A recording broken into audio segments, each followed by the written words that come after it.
Caption Close Washington in an abrupt move to keep the GOP tax bill on track. The Senate on Tuesday stripped part of a tax break proposed by Texas Republican Ted Cruz that had been touted as a game-changer for families who homeschool their children. Cruz's Student Opportunity Amendment, decried by a top Democratic foe as a backdoor assault on the public K-12 education system, fell victim to a budget rule protecting the tax legislation from a Democratic filibuster. But only in part. That was the part of Cruz's measure allowing families to use tax-advantaged 529 accounts for homeschooling expenses, which Senate aides described as a small but still important piece of his legislation.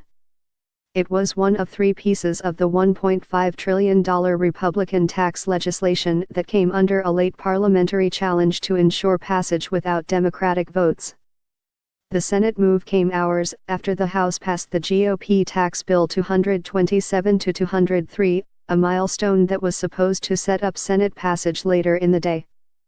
But the need to amend the Senate language forced House leaders to schedule another vote on Wednesday for final passage of a bill with identical language for President Donald Trump's signature.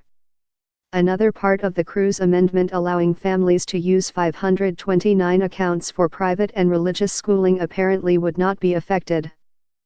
The full tax subsidy also could still apply in states that define homeschooling as private education.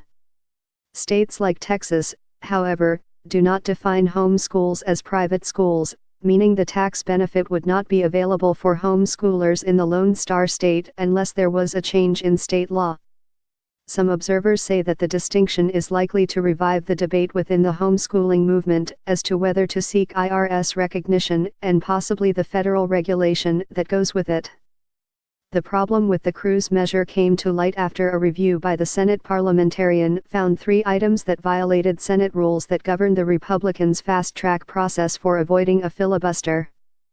Facing unified Democratic opposition to the tax legislation, the 52-member Republican majority in the Senate would not have the votes to break a filibuster, which requires 60 votes to overcome. Amid last-minute negotiations, one interpretation of the parliamentarians' ruling was that, since federal law tax does not currently address homeschooling, any measure providing a tax break for homeschooling families would fall outside the parameters of the fast-track process known as reconciliation. In a floor speech late Tuesday night, Cruz took issue with the parliamentary ruling, calling it contrary to federal law.